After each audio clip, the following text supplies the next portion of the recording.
कहता है हाथ धोने के चरण, स्टेप ऑफ हैंड वॉशिंग क्या होते हैं। तो सबसे पहले माय डियर, हाथ धोना हैंड वॉशिंग होता क्या, पहले इसको समझिए।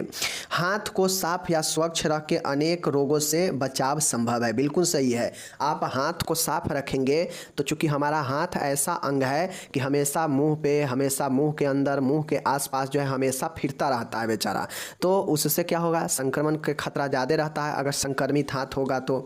लेकिन हाथ धोना या हाथ साफ या स्वच्छ रख के आप अनेक रोगों से बच सकते हैं या बचना संभव है। जल्दबाजी में हाथ धोने से होता है कि जो पैथोजन होता है, जो रोग कारक होता है, रोगाणु जो होता है, वह हाथ पर पूर्ण तरीक़े से नहीं हट पाते हैं, यानी हाथ पर जो है, हाथ के सतह पर कुछ जो है शेष रह जाते हैं। अगर जल्दबाजी में आप हाथ धोते हैं तो आपके जो पूर्ण तरीक़ा से जो रोगाणु हटना चाहिए नहीं हट पाते हैं और यह शेष जो है आपके हाथों के सतह पर बने रहते हैं। कोरोना वायरस व अन्य वायरस संक्रमणों की रोकथाम का सरलतम उपाय है। अब आप लोगों को पता होगा कि बड़ी प्रचलित हुआ था कोरोना या अन्य वायरस या अन्य संक्रामक बीमारी जो फैलता हो व्यक्ति को, तो वैसे रोगों से जो है हम रोकथाम सरलता से कर सकते हैं हैंड वॉशिंग के जरिए। समझ गए? तो ये चीज़ें हैं, तो ये चीज़ें जान लिए कि क्यों ज़रूरी है। हैंड वॉश से हम विभिन्न प्रकार के संक्रमण से बचते हैं, ठीक है। जो मुंह से लेकर भोजन तक जो है हाथ जाता है हमारा, ठीक है। हम जो है विभिन्न प्रकार के चीज़ों को, खाने वाले चीज़ों को, यूज करने वाले चीज़ों को अगर संक्रमित हाथों से छूते हैं तो उसका संक्रमण जो है उस सतह पर चला जाएगा, फिर उसका उपयोग कोई करेगा तो उससे संक्रमण होगा। हम मरीजों को एज ए नर्स, हम मरीज को अगर देखते हैं और अगर अच्छे से हाथ नहीं धोंगे, जल्दबाजी में हाथ धो लेंगे तो क्या होगा कि पूर्ण तरीक़ा से हमारा संक्रमण नहीं मिटेगा और वह हाथ का उपयोग हम कहीं और करेंगे तो वहाँ पे संक्रमण हो सकता है। तो इसलिए कभी भी जल्दबाजी ना करें, आराम से हाथ धोने का चरण का जो है पालन करना चाहिए और जितने समय हो सके इन चरणों को जो है पालन करते हुए हैंड वॉशिंग करनी चाहिए। और यह इम्पोर्टेंट होता है मेडिकल सेक्टर में, नर्सिंग सेक्टर में कि कौन कौन से हैंड वॉशिंग का स्टेप है, ज़रूर जो है आप लोग को याद रखना चाहिए। और हाथ को स्वच्छ करके विभिन्न प्रकार के संक्रामक रोगों से बच सकते हैं एकदम सरल रूप से, ठीक है। देख लीजिए, हाथों को भली प्रकार से धोए, मतलब हाथों को ध्यान से जो है धोना चाहिए। कम से कम जो है 20 सेकंड तक जरूर धोए, इससे अधिक लग जाए कोई दिक्कत नहीं है, लेकिन कम से कम 20 सेकंड तक अपने हाथों को जरूर धोए। आँख, नाक व मुंह पर हाथ लगाने, खांसने, छींकने के तुरंत बाद हाथ धोना चाहिए। आप कहीं अपने आँख में हो, नाक में हो या मुँह पर हो, कहीं भी हाथ लगाते हैं, खांसते हैं, छींकते हैं तो इसके तुरंत बाद जो है अपने हाथों को धोनी चाहिए, क्योंकि खांसने छींकने से जो है कीटाणु हमारे अगर हाथ लगाते हैं तो वहाँ पे आएगा और उस हाथ का उपयोग कहीं और करेंगे तो उससे संक्रमण होगा। तो इन कंडीशनों में हाथ जो है धोनी चाहिए। हाथ धोते समय हथेलियाँ को आपस में रगड़ना जरूरी है। अब जब भी हम हाथ धोते हैं तो देखते होइएगा अक्सर लोग ऊपर ऊपर हाथ धो लेते हैं, जो कि बिल्कुल गलत है। हाथ धोते समय दोनों पाम यानी हथेलियों को अच्छे से रगड़ना चाहिए आपस में। नेक्स्ट है, ये सब जरूरी चीज़ें हैं। किसी अजनबी के हाथ मिलाने या दूषित सतह कंटेनमेंट सरफेस के हाथ छूने पर हाथ धोना, मतलब ये जो पॉइंट आप देख रहे हैं ना कि कब कब हाथ धोना चाहिए, ये चीज़ें दिया गया है, ठीक है। तो कब कब हाथ धोना चाहिए, कैसे हाथ धोना चाहिए, ये चीज़ें यहाँ पे दिया गया है। अगर कोई हम अजनबी से हाथ मिलाते हैं या दूषित सतह को हम जो है छू देते हैं तो हाथ धोनी चाहिए, ठीक है। तो ये सब हाथ धोने की ज़रूरी को बताया गया कि कहाँ कहाँ और किन किन शर्तों के साथ हाथ को हम धोएंगे, ठीक है। ये हो गया। अब यहाँ पे अब हमारा स्टेप शुरू होगा। विश्व स्वास्थ्य संगठन WHO के अनुसार हाथ धोते समय निम्न 12 चरणों को 12 स्टेप्स को पालन करनी चाहिए। कैसे 12 चरण है, यही 12 चरण इम्पोर्टेंट है, ठीक है। देखिए, पहला स्टेप है, हम हाथों को, ऐसा नहीं है कि हाथों को जो है हम सूखे हाथों को धोने लगेंगे। कभी भी सूखे हाथों को धो पाइएगा? नहीं धो पाइएगा। तो पहला स्टेप ध्यान में रखिएगा कि हाथों को पानी से गीला करें, ठीक है। पहला क्या है, हाथों को पानी से गीला करना चाहिए, ठीक है। दूसरा पॉइंट है, हाथों में पर्याप्त साबुन या सैनिटाइज ले और पूरे हाथों पर फैला दे। अब हम हाथों को, पहला स्टेप में हाथ को भिगा लिए पानी से। दूसरा स्टेप है कि भिगोने के बाद हम उस पर हाथों पर जो है क्या लेंगे, साबुन हो साबुन लेंगे या सैनिटाइज हो तो सैनिटाइज लेंगे और पूरे हाथों पर जो है फैला देंगे इस सैनिटाइज या साबुन को। दूसरा स्टेप हो गया। तीसरा स्टेप, दोनों हथेलियों को आपस में रब करें। अब जब हम हाथों पर साबुन रख लिए हैं या सैनिटाइज रख चुके हैं तो तीसरा स्टेप कहता है कि दोनों हथेलियों को आपस में रगड़े, मतलब रब करें, समझ गए। एकदम स्टेप बाय स्टेप याद कीजिएगा ना, कि किसके बाद किसके होगा तो बिल्कुल याद हो जाएगा। पहला स्टेप हाथ भिगोइए, दूसरा स्टेप हाथों पर सैनिटाइज रखिए, साबुन रखिए, और तीसरा स्टेप में दोनों हाथों को हथेली को आपस में रगड़े, ठीक है। चौथा स्टेप देखिएगा कि अंगुलियों के बीच में साबुन फैलाएं। अब हम जब हथेली को आपस में रगड़ लेंगे तो अब मेरा बच गया अंगुली, तो अब जो दोनों हाथ के अंगुलियों के बीच में साबुन को लगाएंगे यानी फैलाएंगे, ठीक है। अब जब अंगुली हो जाएगा तो पांचवा है दोनों हाथों की अंगुलियों को स्क्रब करें। देख लीजिए, चौथा में है कि अंगुलियों के बीच में अभी सिर्फ साबुन को हम फैलाए हैं, ठीक है। अब पांचवा स्टेप है कि दोनों हाथों के अंगुलियों को आपस में स्क्रब करेंगे, ठीक है, मतलब उसमें खिरोचेंगे, स्क्रब करेंगे, समझ गए। छठा है कि एक हाथ की अंगुलियों के बैक भाग को दूसरे हाथ की पाम हथेली से रब करें। यहाँ पे छठा पॉइंट ये कह रहा है कि एक हाथ की अंगुली के बैक भाग, ठीक है, दूसरे हाथ की पाम से रब करें, मतलब ऊपर नीचे चढ़ाकर। जैसे एक हाथ का हथेली होगा तो एक हाथ का जो है बैक वाला भाग होगा, यानी नीचे ऊपर रख कर हाथ को जो है क्या करेंगे कि रब करेंगे, जिससे होगा क्या कि एक हाथ के नीचे वाला भाग और एक हाथ के ऊपर वाला भाग जो है क्या होगा, रगड़ने से साफ हो जाएगा। फिर वैसा करने के बाद फिर दूसरे हाथ के जो है नीचे ऊपर रखेंगे, यानी ये चीज़ें हैं, एक का हाथ के ऊपर रख के दूसरे हाथ को रख कर रगड़ करते हैं। तो छठा स्टेप ये है। आधे स्टेप को पहले क्लियर कीजिए। पहला स्टेप क्या कहता है कि हाथों को पानी से गीला कर लीजिए। दूसरा कहता है कि हाथों पर साबुन या सैनिटाइज ले लीजिए। तीसरा कहता है कि पहले अब हथेली को रगड़िए, रब कीजिए आपस में दोनों हथेली को। अब हम हथेली को रब कर लिए हैं तो अब हम चलेंगे उंगली के तरफ। तो चौथा स्टेप है कि उंगलियों में पहले साबुन को फैला देंगे, ठीक है, उंगलियों के बीच में। अब जब उंगली के बीच में साबुन फैला दिए हैं तो इसे भी मिलाना पड़ेगा, रगड़ना पड़ेगा। तो अब दोनों हाथों की उंगलियों को स्क्रब करेंगे जहाँ पे हम जो है साबुन फैलाए हैं, ठीक है। तो पांचवा है दोनों हाथ की उंगलियों को स्क्रब करेंगे। अब उंगली को स्क्रब कर चुके हैं तो छठा स्टेप कहता है कि दोनों हाथ, मतलब एक हाथ के उंगली के बैक भाग को, मतलब पीछे वाला या यूं कहा जाए तो ऊपर वाला भाग को, ठीक है, ऊपर वाले भाग को जो है दूसरे हाथ के हथेली पर रख कर रब करे, जिससे क्या होगा कि एक हाथ के ऊपर वाला भाग, ठीक है, और एक हाथ के हथेली वाला भाग जो है क्या होगा, आपस में रगड़ करेगा, जिससे होगा या कि ऊपर और नीचे दोनों तरीका से अच्छे से धुल जाएगा, ठीक है। तो छठा स्टेप इतना आ गया।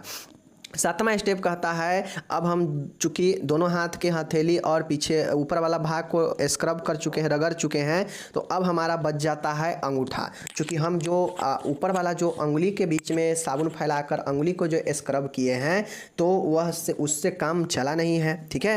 अब हमारा अंगूठा कहीं ना कहीं रह गया है, तो इसके लिए सातवां पॉइंट है कि अंगूठे की सफाई करें। अब अंगूठे की सफाई कैसे करेंगे, तो एक हाथ में अंगूठे को लेकर अच्छे से जो है उसको स्क्रब करेंगे, फिर दूसरे हाथ से दूसरे अंगूठे को अच्छे से जो है स्क्रब करेंगे। फिगर में दिखाएंगे, टेंशन नहीं लीजिएगा। आठवां है, देखिएगा, नाखून व फिंगर टिप की सफाई करें। अब सभी व्यक्ति में होता है कि नाखून होता है, ठीक है, फिंगर में जो है टिप होता है, तो उसको क्या करना चाहिए, नाखून व फिंगर टिप को भी सफाई करें, क्योंकि उसमें भी गंदगी रह जाता है, ठीक है। नौवां पॉइंट कहता है कि हाथ की कलाई को दूसरे हाथ से साफ करें। अब एक हाथ से दूसरे हाथ के कलाई को साफ करें, फिर जब उसका कलाई साफ हो जाए तो फिर साफ होने वाले कलाई को फिर दूसरे हाथ के कलाई को साफ करें, यानी हाथ की कलाई को दूसरे हाथ से जो है साफ करें, ठीक है, दोनों हाथ को इसी प्रकार से। 10वां पॉइंट कहता है कि हाथों को पानी से धोएं। अब कलाई भी धुल गया, अंगूठा भी धुल गया, तो अब आ गया हमारा कि हाथों को पानी से अब धो ले। अब 10वां पॉइंट है कि हाथों को पानी से धो ले। अब 11 नंबर है कि हाथों को एक टॉवेल से, डिस्पोजल टॉवेल से सुखाएं। एंड 12 नंबर है कि दोनों हाथों को अब पूर्णतः स्वच्छ है। 12वां पॉइंट ये होता है कि अब आपका हाथ जो है बिल्कुल स्वच्छ हो चुका है, ठीक है, कोई दिक्कत नहीं। चलिए अब यहाँ पे इंग्लिश में हम लोग थोड़ा सा देख लेते हैं फिगर के माध्यम से। फिगर अगर आप देख लीजिएगा तो बहुत आसान है, ठीक है। पहला पॉइंट क्या है कि वेट हैंड, मतलब हाथ को भिगाएं, तो नल खुला, हाथ भीग गया। दूसरा है कि अप्लाई सोप, दूसरा पॉइंट हम लोग क्या देखे थे कि साबुन ले लिए या सैनिटाइज ले लिए। तीसरा पॉइंट हमें कहा था कि अब दोनों हाथ के जो है हथेली को आपस में रगड़े, इस प्रकार से जब साबुन ले चुके हैं तो, ठीक है। अब ये हो गया। अब चौथा पॉइंट में हमें ये कह रहा था कि जो है उंगलियों को आपस में क्या करना है, यहाँ पे देख लीजिए, यहाँ पे चौथा है कि हाथ को अच्छे से साबुन लगा देंगे हथेली में।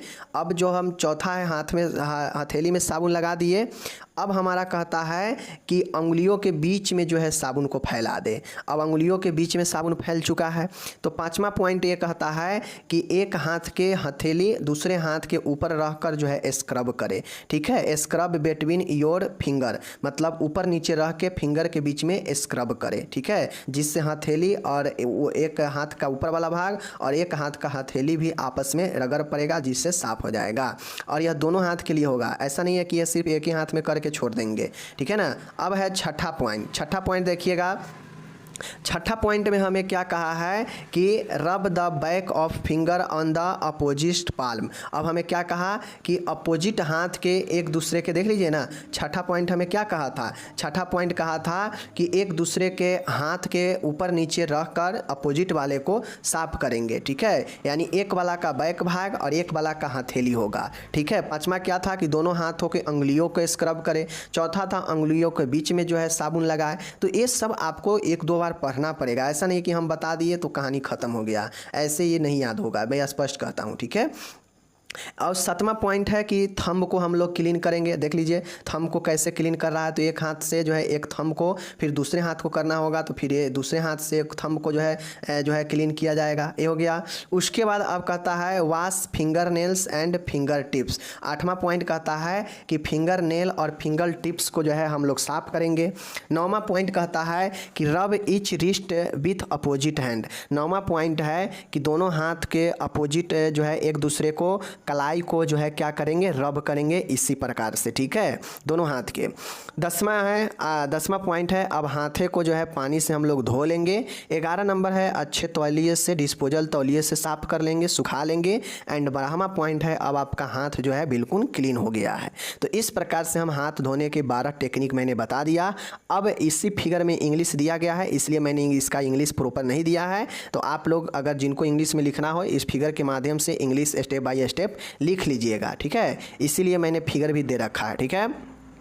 अब हम लोग चलते हैं इन्फेक्शन पे और इन्फेक्शन कैसे किन किन स्रोतों से फैल सकता है उसको देखेंगे। पूछा गया प्रश्न है, सेकेंड ईयर में पूछा गया है, MSN 2 में यह प्रश्न पूछा गया है कि इन्फेक्शन क्या है। तो इन्फेक्शन और उसके स्रोत के बारे में बताना था। सेकेंड ईयर में भी आपको जो है फर्स्ट ईयर में भी पूछा है कि कैसे जो है किन किन स्रोतों से फैल सकता है और इन्फेक्शन होता क्या है।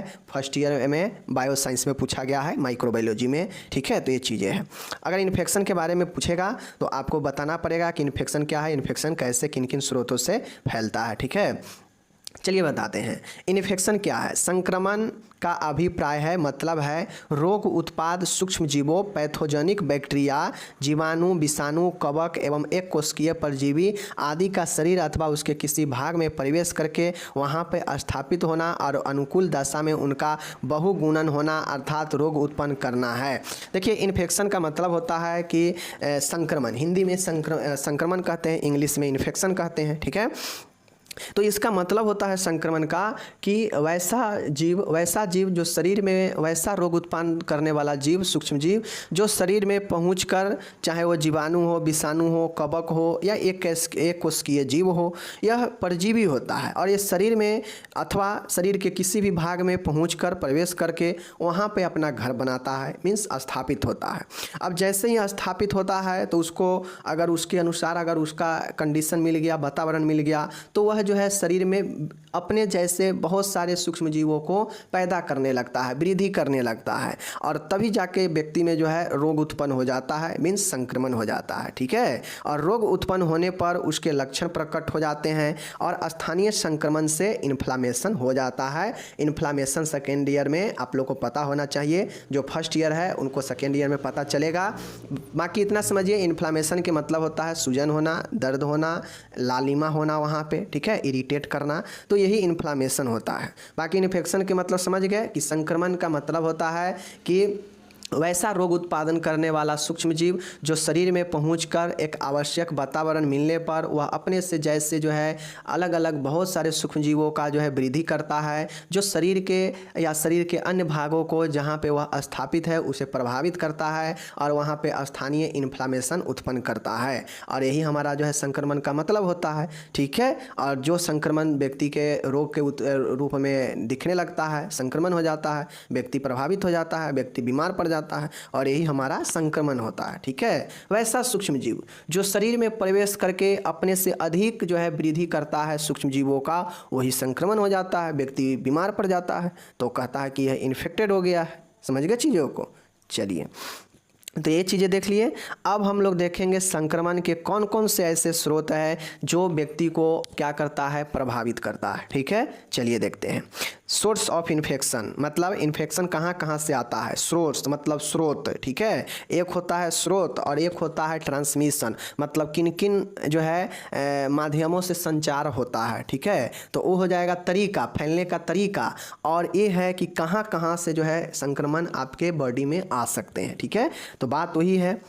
सोर्स ऑफ इन्फेक्शन, संक्रमण होने के स्रोत, चलिए बताते हैं। पहला पॉइंट है पानी एवं मिट्टी के स्रोत भी संक्रमण उत्पन्न करने के लिए पूर्ण रूप से उत्तरदायी होते हैं। अनेक रोग जो है जिनके रोगजनक जीवाणु लंबे समय तक मिट्टी में रह सकते हैं। मिट्टी में टेटनस, बैसिलस के स्पोर आदि भी संक्रमण के स्रोत होते हैं। पहला पॉइंट है मिट्टी। ठीक है, मिट्टी या पानी, समझ गए। अब इस प्रकार के जो संक्रमण होता है वह जो है व्यक्ति के बहुत ज़्यादा उत्तरदायी होता है, क्योंकि बहुत लोग मिट्टी से कनेक्ट होते हैं अपने आसपास। अब मिट्टी जो होता है, मिट्टी में ऐसे बैक्टीरियल मौजूद होते हैं जो लंबे समय तक जो है किसी भी मिट्टी में रह सकते हैं। अब मिट्टी में ज़्यादातर देखते होइएगा कि जो व्यक्ति का हाथ पैर कर जाता है, कहा जाता है कि तुम खुला पैर ना चलो। क्यों कहा जाता है? क्योंकि मिट्टी में जो है आपके सूक्ष्म जीव जो है वह टिटनस का जो है बैसिलाई होता है, यानी टिटनस के जो है सूक्ष्म जीव होता है वह मिट्टी में ही होता है, उसका स्पोर जो है मिट्टी में ही छुपा होता है। और अगर कोई व्यक्ति कटा फटा घाव वाला खुला पैर चलेगा तो वह जो है उस घाव के माध्यम से बॉडी में प्रवेश कर जाएगा और फिर जो है उससे टिटनस बना देगा व्यक्ति को। तो ये चीज़ें होता है। तो मिट्टी जो है प्रमुख स्रोत इसका हो गया। दूसरा है संक्रमण का मुख्य स्रोत ऐसा व्यक्ति होता है जो किसी न किसी प्रकार के संक्रामक रोग से ग्रसित है। इसका मतलब है, दूसरा पॉइंट कह रहा है कि संक्रमण का मुख्य स्रोत वैसा व्यक्ति भी होता है जो किसी न किसी संक्रामक रोग से पीड़ित हो। जाहिर सी बातें हैं, अगर किसी व्यक्ति के टीबी हुआ है और उसके साथ आप 2 दिन 4 दिन या 10 दिन रहिए और उसके साथ उठिए बैठिए खाइए पीजिए तो वह उससे भी जो है आपके संक्रमण हो जाएगा। तो संक्रमण का मुख्य स्रोत ऐसा भी व्यक्ति होता है जो किसी न किसी दूसरे संक्रमण से प्रभावित है और वह किसी और को भी जो है फैला सकता है। तो यह दूसरा कोई व्यक्ति जो है प्रमुख होता है। तीसरा जो स्रोत होता है संक्रमण का, वह अधिकांशतः संक्रमण का शिकार हुए पशुओं एवं जानवरों के कारण भी हो जाता है, जैसे कुत्तों से रेबीज रोग आदि। अब होता यह है कि अधिकांश जो संक्रमण होता है ना, वह संक्रमण से अगर कोई पशु, माल मवेशी, जिसे जानवर कहते हैं हम लोग, एनिमल कहते हैं, अगर वह कोई संक्रमण से पीड़ित है, समझ रहे हैं, अगर वह कोई संक्रमण से पीड़ित है और वह जानवर किसी व्यक्ति पर हमला कर दिया, ठीक है, वह जो है किसी दूसरे व्यक्ति पर जो है काट लिया या कुछ खरोच लिया, तो उसका संक्रमण व्यक्ति में भी प्रवेश कर जाएगा। तो कुछ ऐसे जानवर भी होते हैं जो संक्रमण के मुख्य सोर्सेज होते हैं, जैसे कुत्ता काटने से रेबीज होता है। खासकर देखते होइएगा कि जो पालतू कुत्ते होते हैं उसको रेबीज का जो है टीका लगा के रखा जाए, इंजेक्शन दे देता है। क्यों? क्योंकि उसको जो है अगर कोई व्यक्ति को काटे तो उसमें जो है रेबीज ना हो। चूँकि आपको लोग देखते होइएगा, हाल फिलहाल में अभी कुछ दिन पहले खबर आया था कि काटा कब था, पालतू कुत्ता काटा हुआ कब था, लेकिन उस बच्चे को कुछ दिन बाद जो है अटैक किया और तरफ के उसका जो है मतलब डी कर गया। तो इस प्रकार से समझ गए। तो कोई भी जानवर आपको काटे तुरंत जो है आपको उसको प्रति टीका लगवाना चाहिए, क्योंकि काटा अब और प्रभाव 6 महीना के बाद भी वह दिखा सकता है। क्यों? क्योंकि आप लोगों को पता होना चाहिए कि जब लक्षण काटने से यानी शरीर में संक्रमण पहुंचने से लेकर लक्षण दिखने तक के पीरियड को ही इंक्यूबेशन पीरियड कहते हैं। और यह इंक्यूबेशन पीरियड कुछ दिनों से लेकर कुछ सप्ताहों से लेकर सालों भर का होता है, जहाँ पे लक्षण दिखने में समय लग जाता है। ठीक है, तो संक्रमण के स्रोत कुछ जो है अधिकांशतः जानवर भी होते हैं जिससे होते हैं। चौथा पॉइंट है कि जीवाणु युक्त भोजन ग्रहण करने से भी संक्रमण हो सकता है। यदि भोजन संक्रमित है तो भी संक्रमण फैलता है। अब माय डियर, भोजन से भी, दूध से भी, पानी से भी, ये सब से भी जो है आपके संक्रमण फैलते हैं। अगर आप दूषित पानी पिएंगे तो उससे भी संक्रमण आपके बॉडी में चला जाएगा। आप मिल्क को बिना उबाले हुए आप पीजिए तो आप में जो है संक्रमण हो जाएगा। क्यों? क्योंकि डायरेक्ट अगर किसी मवेशी पशु से आप दूध निकालते हैं और उसे बिना उबाले हुए अगर आप खा जाते हैं, पी जाते हैं, तो उसका जो कहीं ना कहीं संक्रमण है आपके बॉडी में चला जाएगा। इसीलिए दूध को उबाल कर जो है देखते होइएगा उससे पाश्चुरीकृत किया जाता है, पाश्चुराइज किया जाता है। समझ गए? तो ये चीज़ें होता है कि भोजन से भी जो है आपके संक्रमण उत्पन्न हो सकते हैं अगर भोजन संक्रमित ले रहे हैं तो। पांचवा पॉइंट है कि विभिन्न प्रकार के रोगजनक मतलब समझते हैं ना, पैथोजन मतलब जिसके द्वारा रोग उत्पन्न हो सके, रोगजनक मतलब रोग का जनक है। तो विभिन्न प्रकार के रोगजनक जीवाणु जैसे हैजा, हेपेटाइटिस वायरस के संपर्क में आने के कारण एवं पानी से भी संक्रमण का मुख्य स्रोत है। अब कहता है कि विभिन्न प्रकार के रोग उत्पन्न करने वाले जो जीवाणु होते हैं जैसे हैजा हो गया, हेपेटाइटिस वायरस हो गया, यह सब के संपर्क में आने से, पानी के संपर्क में आने से मुख्य संक्रमण का स्रोत बन जाता है। तो कोई व्यक्ति का अगर मान गए ये सब रोग होगा तो उसके संपर्क में जितना हो सके आप सोचिए कि कम से कम जाएं। अगर कोई किसी के फैमिली में है तो उसका बेचारा का मुसीबत है, उसका मजबूरी है, जाएगा ही, वो अपने सदस्य को तो दूर नहीं कर सकता है, तो वो अलग की बातें हैं। छठा है संक्रमण के अंतिम स्रोत शरीर से निकलने वाले तत्व जैसे मलमूत्र, थूक, पीक तथा संक्रामक रोगों से पीड़ित पशुओं एवं मनुष्यों के मुंह एवं नाक से निकलने वाले कणों आदि से भी संक्रमण उत्पन्न होते हैं। अब संक्रमण के स्रोत की बात किया जाए तो संक्रमण के अंतिम स्रोत ये होते हैं कि जैसे कोई व्यक्ति है, कोई व्यक्ति का घाव हो गया है, ठीक है, अब घाव से पस टपक रहा है, ब्लड टपक रहा है, तो वह भी एक संक्रमण का मुख्य स्रोत बन जाता है। इसी प्रकार से मलमूत्र भी एक संक्रमण का स्रोत है, थूक हो गया, पीक हो गया, यह सब के सब संक्रमण का एक महत्वपूर्ण जो है स्रोत होता है। या फिर कोई संक्रामक रोगों से पीड़ित पशु है या मनुष्य है तो उसके मुंह से जैसे छींटा निकलना, ड्रॉपलेट संक्रमण, छींकना, खांसना, थूक, बलगम, ठीक है, ये सब से भी जो है इन कणों से भी संक्रमण उत्पन्न हो सकते हैं। तो यह सब स्रोत है जो पशु से, मिट्टी से, जल से, भोजन से, ठीक है, ड्रॉपलेट संक्रमण से, ठीक है ना, इन सब स्रोतों से व्यक्ति में जो है संक्रमण फैलता है। तो अगर आपसे ट्रांसमिशन पूछ दे तो सीधा लिखिएगा ट्रांसमिशन दो तरह से होता है, एक डायरेक्ट ट्रांसमिशन और एक इनडायरेक्ट ट्रांसमिशन। डायरेक्ट ट्रांसमिशन जो व्यक्ति से एक दूसरे व्यक्ति में डायरेक्ट जो है ट्रांसफ़र होता है तो वह जो है क्या होता है, डायरेक्ट होता है। और इनडायरेक्ट का मतलब है जो व्यक्ति किसी तीसरे चीज़ों के कारण जो है प्रभावित होता हो, जैसे भोजन खाएगा तभी प्रभावित होगा, पानी पिएगा तभी प्रभावित होगा, दूध हो गया, दूध लिएगा तभी प्रभावित होगा। तो कोई तीसरा कारण से व्यक्ति में संक्रमण आए तो वह जो है आपके इनडायरेक्ट हो जाता है। तो यह सब के सब स्रोत के अंदर ही आता है, ठीक है। हवा हो गया, समझ रहे ना चीज़ों को, तो ये सब के सब संक्रमण फैलने का एक स्रोत होता है। और यही दो डायरेक्ट इनडायरेक्ट में आप जितने डिटेल हो सके लिख दीजिएगा। बाकी ये 5 नंबर में पूछेगा तो यही इतना लिखिएगा, संक्रमण और संक्रमण के स्रोत 5-6 लाइनें जितना यहाँ पे दिया गया है टोटल लिख दीजिएगा, 5 नंबर आपको मिल जाएंगे। ओके, कोई दिक्कत नहीं। तो उम्मीद है आप लोग समझ गए होंगे दोनों प्रश्न। और जो भी लोग समझ गए हैं नीचे यहाँ पे हिंदी का, इंग्लिश भी दिया गया है संक्रमण वाले का। तो संक्रमण और संक्रमण के स्रोत, विभिन्न स्रोत यहाँ पे बता भी दिए। अगर आप पॉइंट में लिखना चाहते हैं तो पॉइंट में भी लिखिए। पॉइंट में लिखिएगा तो डायरेक्ट इनडायरेक्ट कीजिएगा, फिर वहाँ पे लिखिएगा डायरेक्ट में कौन है, इनडायरेक्ट में कौन है, समझ रहे चीज़ों को।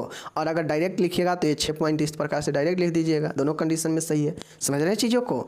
चलिए, तो ये सारी चीज़ें मैं बता दिया। बाकी मिट्टी से भी फैलता है, पानी से भी फैलता है, ठीक है, बहुत सारी चीज़ों व्यक्ति टू व्यक्ति में ड्रॉपलेट संक्रमण से भी फैलता है, ठीक है ना। तो बहुत सारी चीज़ें हैं जिसको मैंने आपको बता दिया, आप लोग पढ़िए।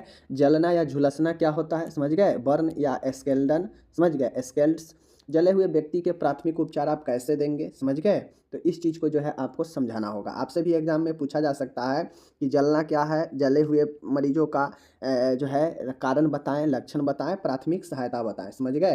तो ये सारा चीज़ के जो है आप यहाँ पे देखिएगा। ओके, चलिए शुरू करते हैं।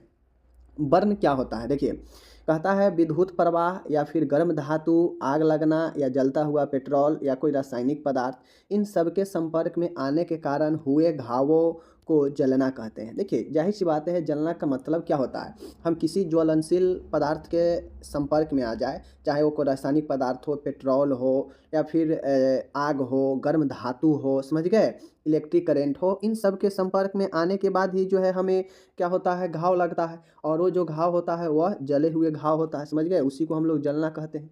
तो यही हमारा जलना या झुलसना होता है। झुलसना की बात किया जाए तो झुलसना के मतलब होता है कि गर्म पानी, भाप, गर्म तेल या घी आदि के संपर्क में आने पर हुए घावों को झुलसना कहते हैं। झुलसने में भी जलने के समान घाव होते हैं। देखिए, झुलसना के मतलब होता है कि आदमी का स्किन जो है वह उतना ज़्यादा भयानक तरीके से जो है आपके एक प्रकार से कहा जाए तो व्यक्ति के बॉडी पर इस प्रकार से घाव होता है कि व्यक्ति झुलस जाता है। इसमें अब देखते रहिएगा, झुलसने का मतलब है तो बहुत ज़्यादा आग का फव्वारा है, समझ गए? गर्म तेल में गिर जाता है व्यक्ति, समझ गए?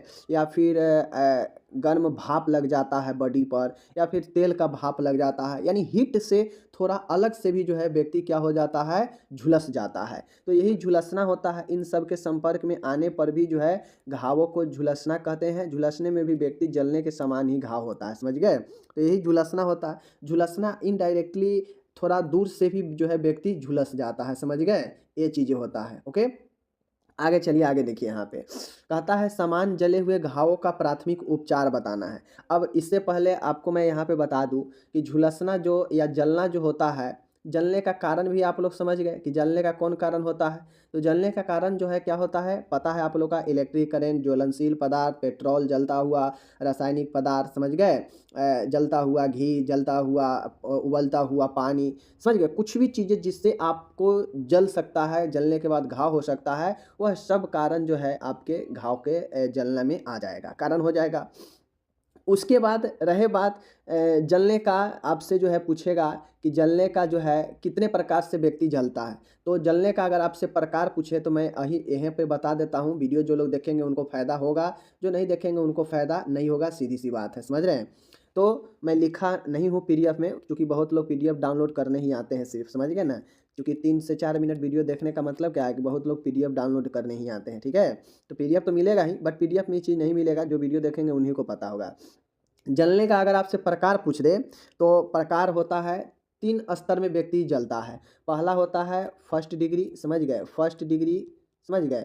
पहला होता है फर्स्ट डिग्री का जला हुआ, दूसरा जो होता है वह सेकेंड डिग्री का जला हुआ, तीसरा जो प्रकार होता है वह थर्ड डिग्री का जला हुआ होता है, समझ गए? तो यही जला हुआ व्यक्ति का प्रकार है, first degree, second degree and third degree जले हुए, समझ गए?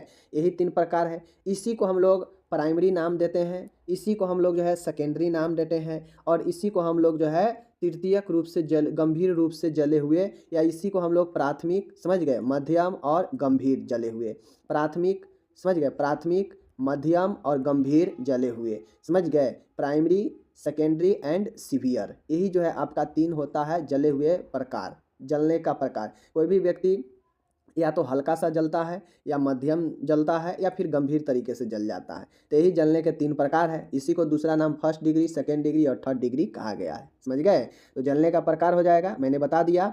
अब आता है जलने के प्राथमिक उपचार। फर्स्ट एड, आप कोई मरीज जला हुआ है, झुलसा हुआ है, तो उसको प्राथमिक उपचार क्या देते हैं? तो सबसे पहले व्यक्ति को शांत करके रखते हैं। क्या करके रखते हैं?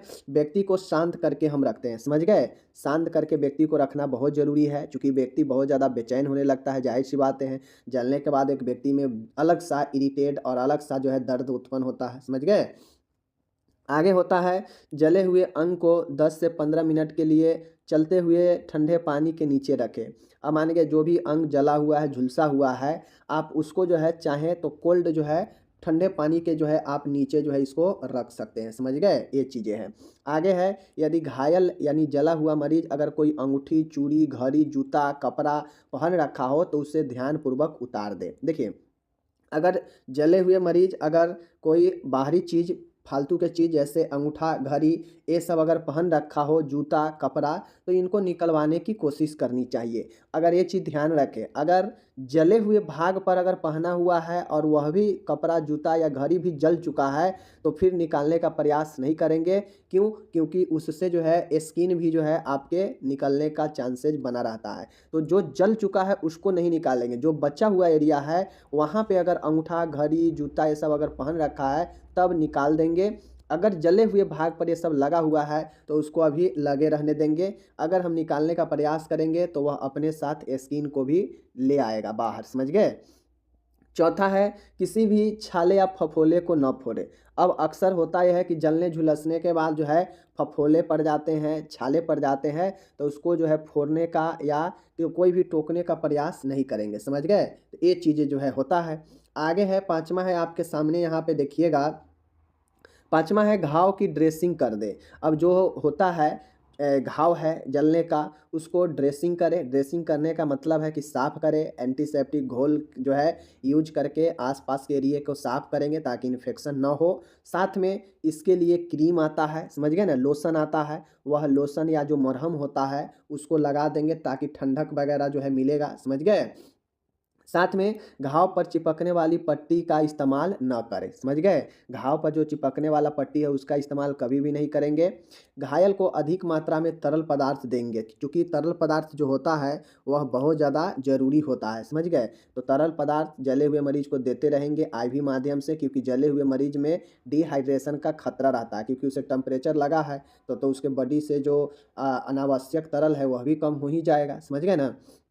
घाव पर किसी भी प्रकार का लोशन या मरहम न लगाएं। अब होता यह है कि जो घाव है वहाँ पे क्या होगा कि घाव या जो मरहम होता है वो तो लगाते ही हैं, तो ये जो है न के वाला काट दीजिएगा, ठीक है। ये लगाते हैं लोशन। देखिए लोशन दूसरे कोई चीज़ का नहीं लगाएंगे, समझ गए, दूसरे कोई चीज़ का नहीं लगाएंगे। इसके लिए ठंडक प्रदान करने के लिए जो है इसके घाव के लिए जो है क्रीम आता है वो लगाते हैं, दूसरे कोई लोशन या मरहम नहीं लगाते हैं, समझ गए। ये चीज़ें हैं। यदि घाव के गंभीर होने की आशंका हो तो चिकित्सीय मदद प्राप्त करें। और अगर आपको घाव गंभीर है, जला हुआ मरीज गंभीर है, तो उसके लिए क्या करेंगे, डॉक्टर की सहायता लेंगे, समझ गए। अब यहाँ पे वो तो गंभीर हल्का फल्का जले हुए मरीज के लिए हम लोग देख रहे थे। अब हम लोग यहाँ पे देखेंगे गंभीर जले हुए मरीज के लिए देखभाल, समझ गए। गंभीर जले हुए मरीज के लिए देखभाल देने का मतलब क्या है, वो तो हल्के फल्के मरीज का है ना। अब अगर गंभीर जला होगा तो घायल को दिलासा व सहारा देंगे। घायल ने अगर अंगूठी, घड़ी, चूड़ी, जूते पहन रखे हो तो ध्यानपूर्वक निकाल दे। वही बातें हैं, वह भी सब यहाँ भी करेंगे, समझ गए। जला हुआ भाग अगर गर्म है और दर्द हो तो उस पर ठंडा पानी डालें जब तक कि दर्द से राहत ना हो मरीज को, समझ गए। मतलब देखिए फर्स्ट एड में क्या होता है, मरीज को हम नॉर्मल करते हैं, समझ गए, कोशिश करते हैं कि मरीज ज़्यादा से ज़्यादा जो है कंफर्ट पोजीशन में आए, समझ गए, यही प्राथमिक सहायता न होता है। तो इस प्राथमिक सहायता का मतलब ही होता है कि इस चीज़ को हम ध्यान में रखेंगे कि कैसे मरीज को नॉर्मल लाया जा सके और चिकित्सीय डॉक्टर तक जो है हम उसे पहुंचा सके, समझ गए। तो इसके लिए दर्द हो तो दर्द के लिए क्या करेंगे, ठंडे पानी से जो है उसे रखेंगे ताकि मरीज को जो है नॉर्मल हो सके, समझ गए। जले हुए भाग पर अगर कपड़े हो तो उसे उतारने की कोशिश नहीं करें, उससे त्वचा भी हट सकती है, समझ गए, वही चीज़ें हैं। आगे है जले हुए भाग पर कुछ न रखें, जहाँ जला हुआ है वहाँ पे अदर कोई चीज़ नहीं रखें, समझ गए। जले हुए भाग की विसंक्रमित ड्रेसिंग से पट्टी करना चाहिए। जो जला हुआ भाग है उससे एसेप्टिक जो ड्रेसिंग होता है, विसंक्रमित ड्रेसिंग, उससे पट्टी करेंगे। आघात का उपचार करें, समझ गए। अब ऐसे में मरीज को जो है शॉक लग सकता है, हाइपोवॉल्यूमिक शॉक लग सकता है तरल कमी होने से, तो उसका उपचार करेंगे। आईवी कंटिन्यू करते रहेंगे। यदि घायल अचेत हो, समझ गए, अगर घायल अचेत हो तो उसका वायु मार्ग खोले एवं आवश्यक हो तो बचाव प्रणाली ABC का पूरा करें। ओके, घायल को रिकवरी पोजीशन में रखें। तो ये चीज़ें जो है आपके होते हैं, समझ गए। आगे है माय डियर, घायल को तुरंत प्राथमिक उपचार बनाते हुए अस्पताल में स्थानांतरित करें। और ये चीज़ ध्यान में रखें कि आप फर्स्ट एड दे रहे हैं, समझ गए। आप डॉक्टर नहीं हैं, आप अस्पताल में ट्रीटमेंट नहीं कर रहे हैं कि आप अपने से जो है सभी जो है क्रीम वगैरह और सभी चीज़ें आप लगाने लगेंगे, ठीक है। इसीलिए यहाँ पे फर्स्ट एड में कहा गया है कि आप कोई लोशन या क्रीम नहीं लगाएंगे। यह लोशन और क्रीम डॉक्टर के काम है कि कौन सा लोशन और कौन सा जो है क्रीम लगाना है। आप फर्स्ट एड दे रहे हैं इसलिए आपको ये चीज़ नहीं लिखना था, समझ गए ना। तो बाकी ये सब चीज़ें मैंने आपको बता दिया। बाकी यहाँ पे बता देते हैं आप लोग को कि इसके गणना करने के लिए पार्कलैंड सूत्र आता है, समझ गए। इसके गणना करने के लिए पार्कलैंड सूत्र आता है, समझ गए। तो ये चीज़ें हैं। बाकी इसके घाव के गणना करने के लिए रूल्स ऑफ 9 का भी उपयोग किया जाता है, समझ गए। रूल्स ऑफ 9 होता है, एक रूल्स ऑफ 9 होता है जिसका उपयोग जो है मरीज के घाव के आकार को ज्ञात करने में किया जाता है। तो अगर ये सब पूछ दे कि जो है घाव को ज्ञात करने का जो है नियम बताए तो रूल्स ऑफ 9 बता दीजिएगा, जिसको 9 भागों में जो है बॉडी को बांटा जाता है, उसमें प्रतिशत दिया जाता है, तो वो जो है ज्ञात होता है। पार्कलैंड सूत्र जो है क्या करता है कि मरीजों के उपचार के लिए जो है यह तरल को तय करता है कि कितना तरल कब देना है, समझ गए। तो ये सब चीज़ें हैं, मैंने बता दिया। आगे चलिए, अब यहाँ पे टोटल इंग्लिश दिया गया है बर्न के बारे में, समझ रहे हैं, बर्न के बारे में यहाँ पे इंग्लिश दिया गया है। आप लोग बर्न के बारे में अच्छे से देख लीजिएगा, कोई दिक्कत नहीं। चलिए आगे चलते हैं। यहाँ पे टोटल मैंने दे रखा है। अब आता है माय डियर कि दर्द क्या है और दर्द के प्रकार बताइए, समझ गए, दर्द के बारे में पूछ रहा है। तो चलिए दर्द के बारे में देखते हैं। दर्द के बारे में, दर्द और दर्द के प्रकार। तो देखिए, दर्द एक असुखद, संवेदी और भावनात्मक अनुभव है जो हो रहे या होने वाले ऊतकों की हानि के समय है। देखिए, दर्द का मतलब क्या होता है, यहाँ पे ध्यान से आप लोग देखिएगा कि दर्द का मतलब क्या होता है। तो देखिए दर्द क्या है। तो देखिए दर्द का मतलब क्या होता है। दर्द है तो आपका जैसे ही आपके दर्द एक असुखद, मतलब दर्द कोई सुख का चीज़ थोड़ी ना है, दर्द एक असुखद चीज़ ही है। और यह संवेदी होता है, यह एक संवेदन होता है, सेंसेशन होता है, आपको जो है महसूस होता है। तो यही कहता है कि दर्द एक असुखद, संवेदन और भावनात्मक, इमोशनल अनुभव होता है। समझ गए, यह एक एक्सपीरियंस फील किया जाता है जो हो रहे या होने वाले ऊतकों की हानि के समय होता है। जो क्या होता है, आपके चोट लगने पर या किसी भी बॉडी के पार्ट में आपका जैसे ही टिश्यू हानि होने लगता है तो, या फिर होने वाला होता है, तो जाके यह दर्द का अनुभव होने लगता है। दर्द कब होता है, जब आपके किसी बॉडी पार्ट में इफेक्ट होने लगता है, तभी ना दर्द होता है। तो यही दर्द जो है हमारा सुखद, संवेदी और भावनात्मक अनुभव होता है जो हमारे बॉडी में हो रहे टिश्यू के लॉस या लॉस होने की उम्मीद के समय होता है। समझ गए। दर्द एक दुखद परिस्थिति है, सीधा समझिए, दर्द एक आपका दुखद परिस्थिति है जिसमें शरीर में चोट लगने या अन्य किसी बीमारी या आदि से दर्द का अनुभव होता है। दर्द कब होता है, तो हम लोग समझे हैं कि दर्द एक संवेदी अनुभव होता है जो शरीर में चोट लगने या अन्य बीमारियों आदि से होता है। जैसे पेट में दर्द करना, तो पेट में दर्द कब करता है, जब आपके गैस बनता है या पेट में कोई और प्रॉब्लम होता है, तभी पेट में दर्द शुरू होता है, आपको महसूस होता है कि हाँ हमें पेट में दर्द हो रहा है। तो चोट लगना या अन्य किसी बीमारी आदि के दर्द का अनुभव होता है जिसमें व्यक्ति शारीरिक एवं मानसिक रूप से प्रभावित होता है। अब जाहिर सी बातें हैं कि जब दर्द होगा तो मानसिक तौर पर व्यक्ति प्रभावित होता ही है, शारीरिक रूप से भी प्रभावित होता है।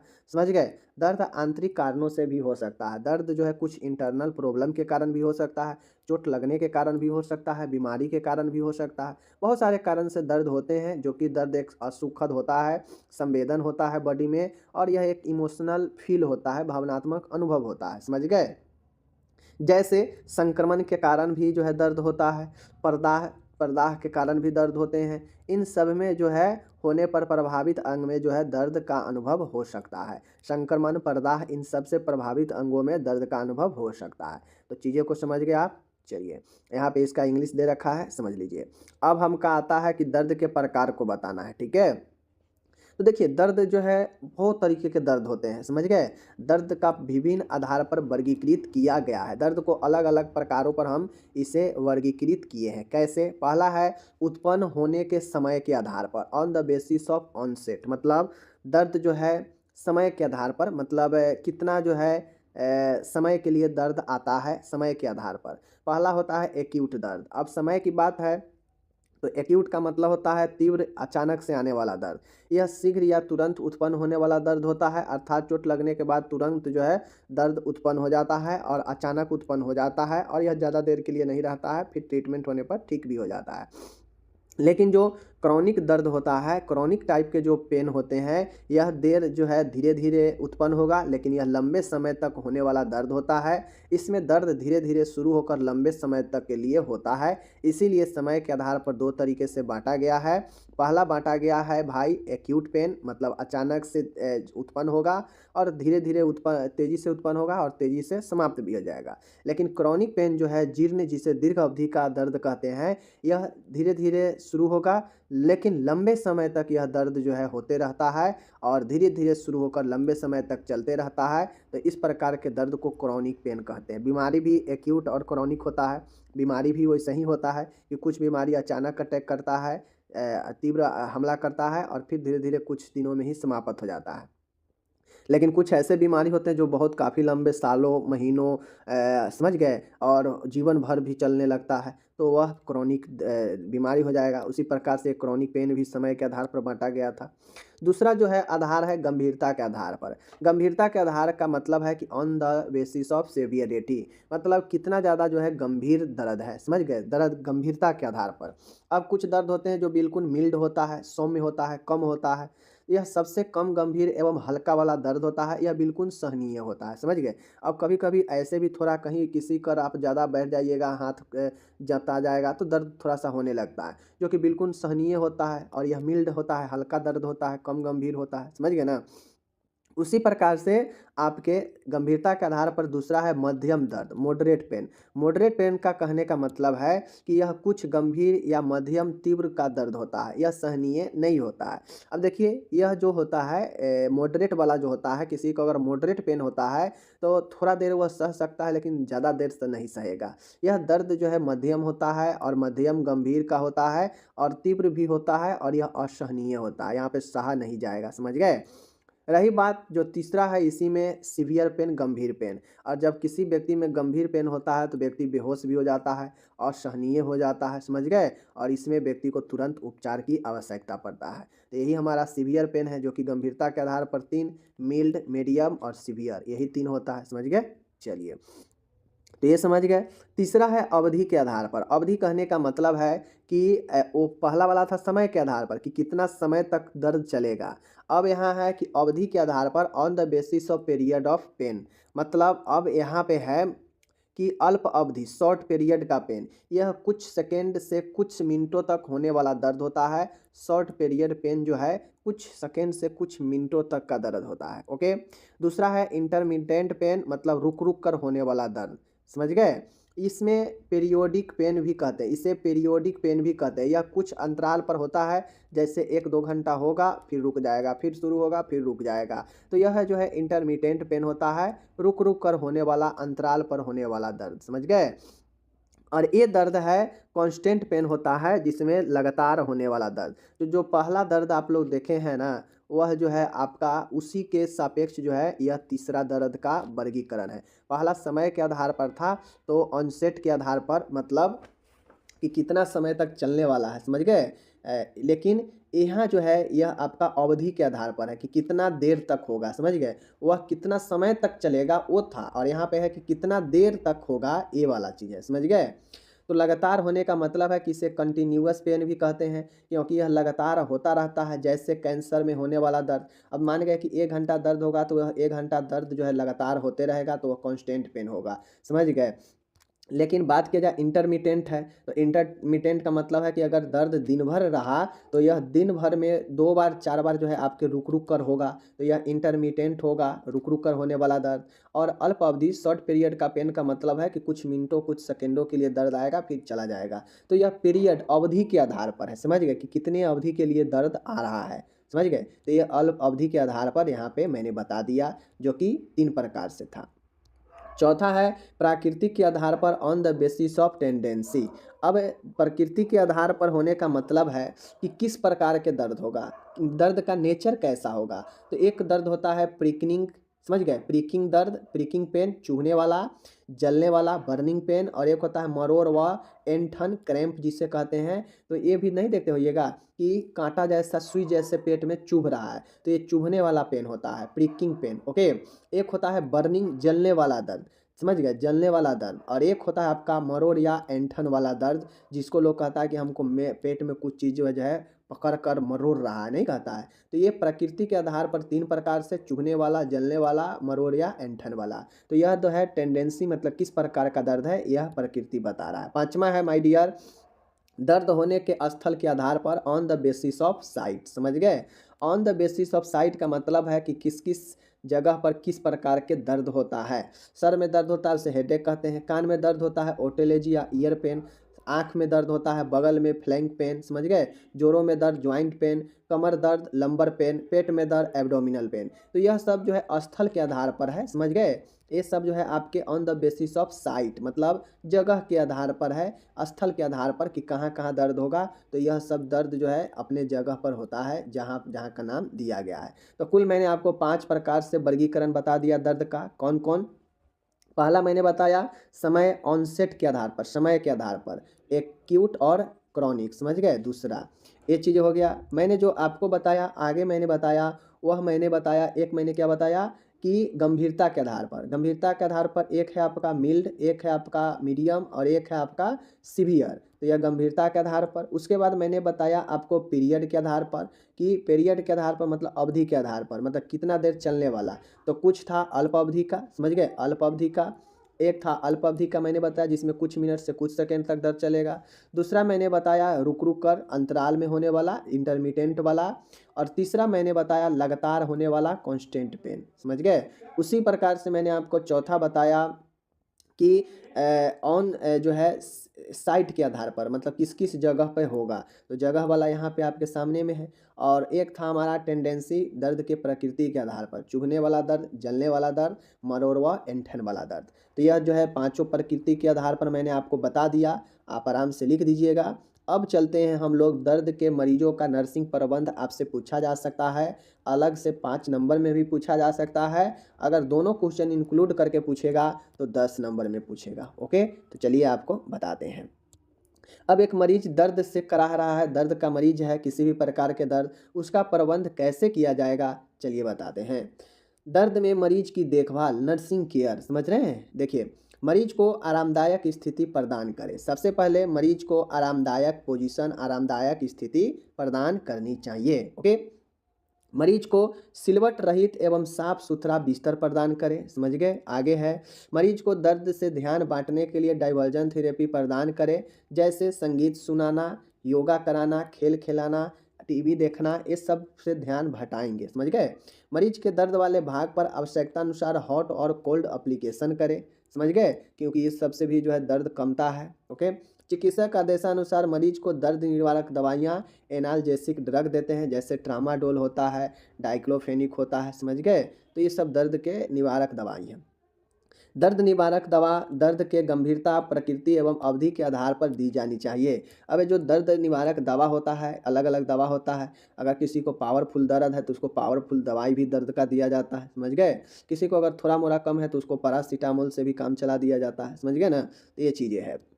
आगे है, मरीज को होने वाले दर्द की अवस्था निरंतर आकलन कर चिकित्सक को सूचित करें, क्योंकि यह दर्द कम भी हो सकता है और गंभीर भी हो सकता है, समझ गए।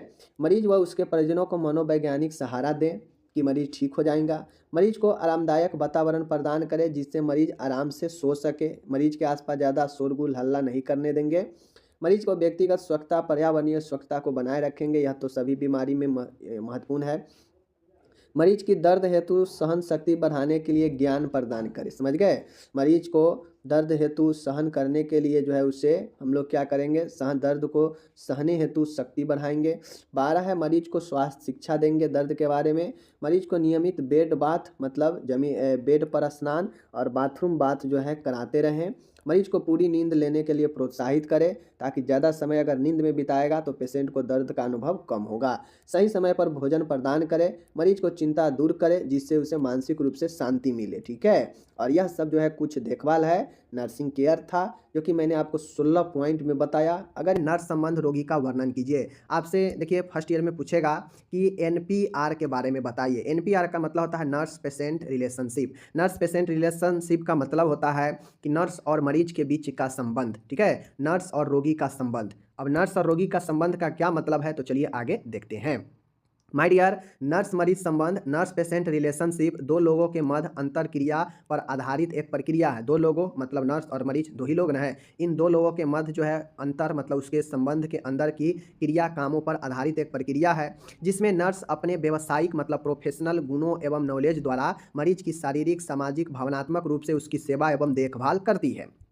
अब इसीलिए ये संबंध बनाया जाता है कि नर्स जो है पेशेंट को समझ सके, पेशेंट नर्स की भावनाओं को समझ सके, नर्स अपने जो भी प्रोफेशनल क्वालिटी है, जो भी उसके अंदर नॉलेज है, उसका उपयोग करके मरीज के शारीरिक, मानसिक, सामाजिक, भावनात्मक सेवा कर सके और उसका देखभाल कर सके। इसीलिए यह जो है संबंध स्थापित किया जाता है, समझ गए। यह संबंध जो है नर्स और मरीज के बीचों में संबंध बनता है, जिसमें नर्स अपने सारे अनुभवों, सारे गुणों और सारे नॉलेजों को उपयोग करके वह मरीज के शारीरिक, सामाजिक, भावनात्मक तमाम तरीके के देखभाल और सेवा जो है प्रदान करती है, समझ गए। तो यही हमारा नर्स मरीज संबंध हो गया।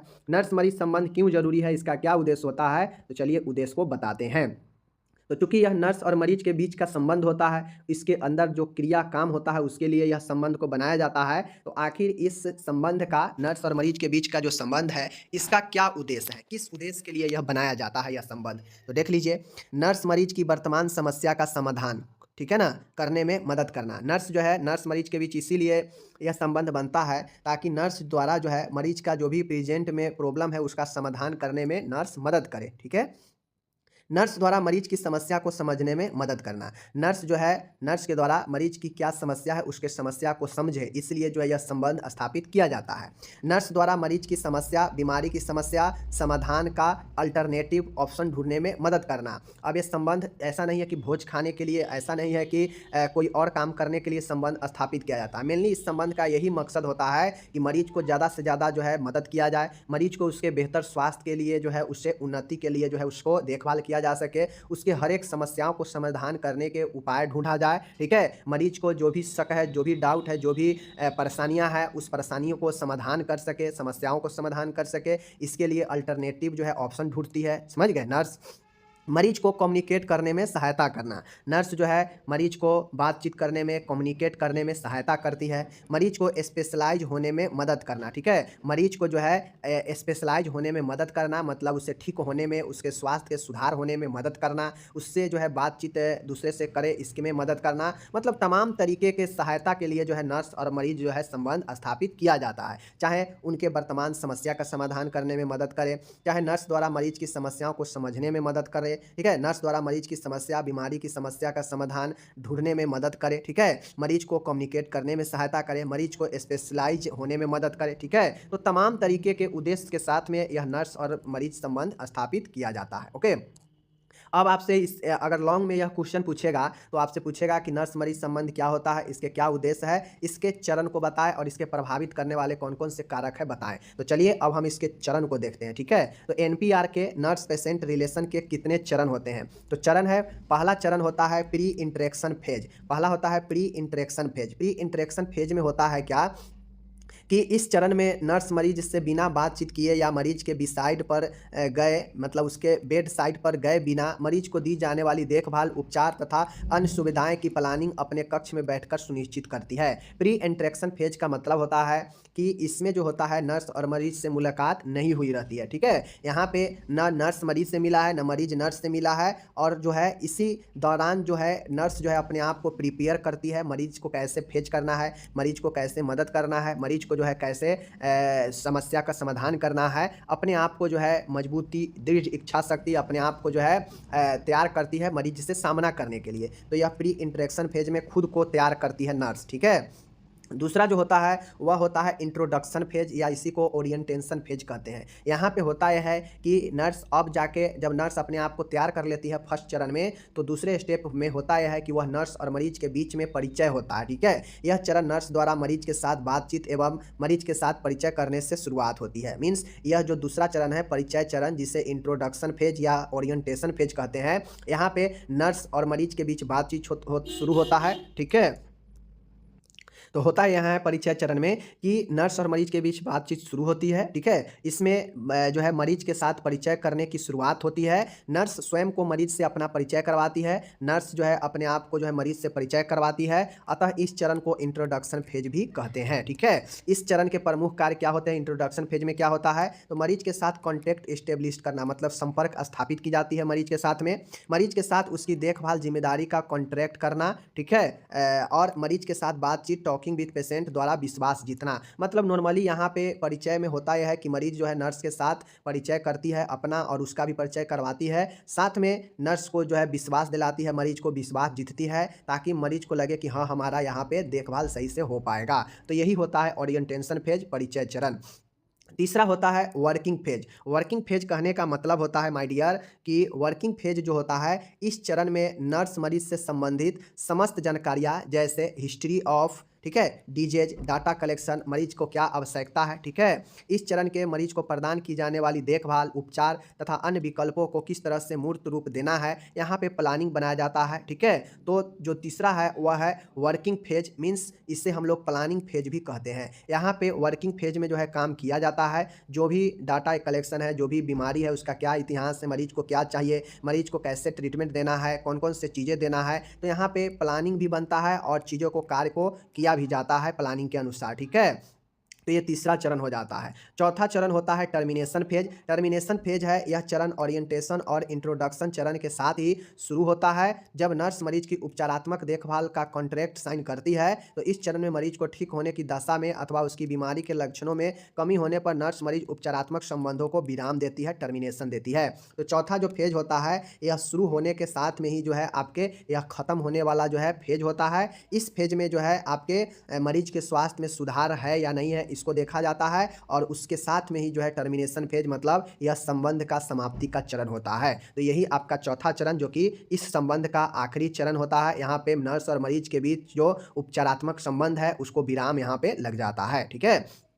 यह चरण मरीज स्वयं ठीक महसूस होने एवं खुद की देखभाल स्वयं करने की स्थिति में ही संभव है। और चौथा चरण तभी संभव होता है, टर्मिनेशन फेज, तभी जो है यह संबंध खत्म होता है जब मरीज को लगे कि हाँ हम बिल्कुल अपने आप को काम कर सकते हैं, वह खुद को ठीक ठाक महसूस करे, तभी जाके इस स्थिति में यह चरण जो है खत्म होता है। वरना फिर से जो है स्टार्टिंग से यह चरण जो है शुरू करना पड़ता है नर्स को, ठीक है। तो इस प्रकार से यही जो है आपका क्या हो गया, 4 चरण है। पहला चरण था क्या चीज़ का, पहला प्री इंटरेक्शन फेज, जहाँ पे ना नर्स मरीज से मिला है और ना जो है मरीज नर्स से मिला है, ये वहाँ पे नर्स अपने आप को तैयार करती है मरीज के सामना करने के लिए। दूसरा चरण होता है ओरिएंटेशन, परिचय चरण का, जहाँ पे नर्स मरीज और मरीज नर्स के बीच जो है बातचीत होता है, विश्वास स्थापित किया जाता है और वहाँ पे जो है परिचय चलता है, बातचीत के थ्रू परिचय होता है, ठीक है। एंड तीसरा जो होता है वह वर्किंग फेज होता है। यहाँ पे मरीज की क्या आवश्यकता है, कौन सा जांच करना है, कौन सा उपचार देना है, क्या करना है क्या नहीं करना है, यह तीसरे स्टेज में जो है मरीज के लिए काम किया जाता है, ठीक है। और चौथा स्टेप होता है वह टर्मिनेशन फेज होता है।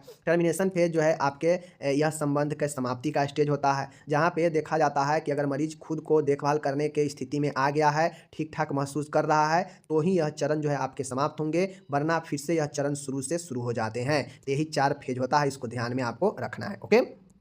अब कुछ चीज़ें आपसे एग्जाम में पूछा जा सकता है, लॉन्ग क्वेश्चन पूछेगा ना तो ये सब पूछेगा। तो एनपीआर को नर्स पेशेंट रिलेशनशिप को प्रभावित करने वाले कौन कौन से कारक हो सकते हैं, तो देख लीजिए। नर्स और मरीज के बीच को संबंध को बिगाड़ने वाला कौन कौन सी चीज़ें हो सकता है, तो उपचारात्मक संबंधों में गर्माहट नहीं दर्शाना, ठीक है। अगर ये संबंध बना है नर्स और मरीज के बीच, अगर इसमें मरीज और नर्स दोनों में से कोई भी अगर गर्माहट अपने आप को बहुत ज़्यादा एग्रेसिव दिखाएगा तो यह संबंध ज़्यादा देर नहीं चलेगा। नर्स द्वारा मरीज की भावनाएं न समझ पाना, अगर एक नर्स वह मरीज की भावनाओं को नहीं समझेगा तो फिर मरीज अपने आप को असुरक्षित महसूस करेगा, उसको लगेगा कि हम यहाँ पे सुरक्षित नहीं है, ठीक नहीं है, तो वह जो है संबंध नहीं सही से चलेगा, ठीक है। लैक ऑफ एम्पैथी, अगर सहानुभूति की कमी होगी, ठीक है, तो वहाँ भी दिक्कत होगा। विश्वास की कमी, लैक ऑफ ट्रस्ट, अगर मरीज को लगेगा आपके नर्स के ऊपर विश्वास नहीं है तो वहाँ भी संबंध गड़बड़ाएगा।